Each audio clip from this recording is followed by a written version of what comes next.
Hello, today we have some great tips for you for the month of April. Spring's upon us and there's plenty of things to do in the garden and landscape. For those of you who are maintaining fruit trees and nut trees in your landscape, a spray program to control diseases and insects is very important, and you'll want to continue that through the spring months, especially if we have rainfall. Be sure though that when your trees start blooming, such as this one's, the buds are starting to swell, and they haven't opened yet, but when your trees are blooming, do not spray insecticides, because that will kill the pollinators such as the bees, and you won't get pollination of your trees. Now with the rains, if we're hoping that we'll get some this spring, they can bring in diseases or cause disease problems. Some of the common problems we have on fruit trees is cedar apple rust, which attacks apples and crab apples, and their alternate host are junipers, or the red cedars, and fire blight. And there are others as well, but usually a good spray program will help control those. And so if we start getting the rainfalls, be prepared to spray for those types of diseases. Now, resistant varieties is really our best approach to controlling a lot of our diseases in the landscape.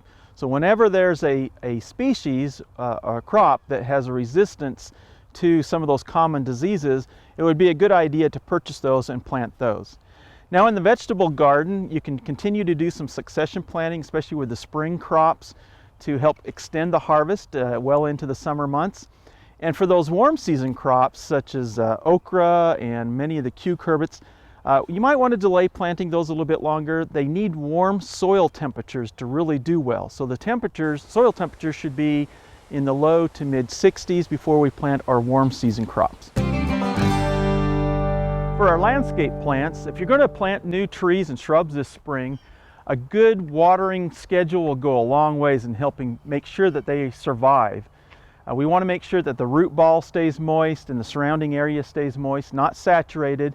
It actually is good to maybe let it dry out a little bit in between waterings. But if we have some more summers like we've had in the past, you want to make sure you pay attention to the watering on these new plants. Now this is also a good time to look around your landscape, and if there's some damage from the winter, some dieback on some twigs or branches, now would be a good time to prune those out. Remember that spring flowering shrubs and trees, you want to wait until after they're done blooming before you prune any of those. Now diseases again can be a problem in much of our landscape. Some common diseases are powdery mildew, and there's a number of different leaf spots. So again, if we have a wet spring, be prepared to spray those or protect those with fungicides. And again, disease resistance can go a long way as well. April's a great time to set bedding plants out, and usually we're going to wait until the last frost date or the danger of frost is gone, and usually in Oklahoma that's around mid-April. But we can set out many of our bedding plants and our summer bulbs at that time.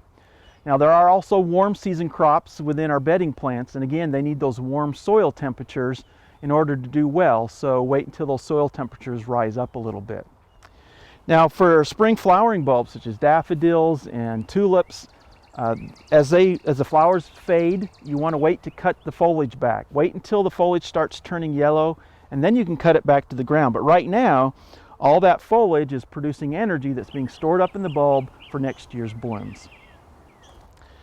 Now it's great to keep your bird feeders full at this time of year to encourage lots of birds to the garden. Hummingbirds will be coming back real soon, and having birds in the garden is not only a delight and lots of fun, but they also help control insects. And then finally, for turf areas, it's late April is a good time to establish your warm season grasses from sod, sprigs, or plugs. It's also the time when we would apply a fertilizer at about 1 pound of actual nitrogen per 1,000 square feet. For Bermuda grasses and zoysia grasses, we're going to mow those at about 1 to 1.5 inches, and for buffalo grass about 1.5 to 3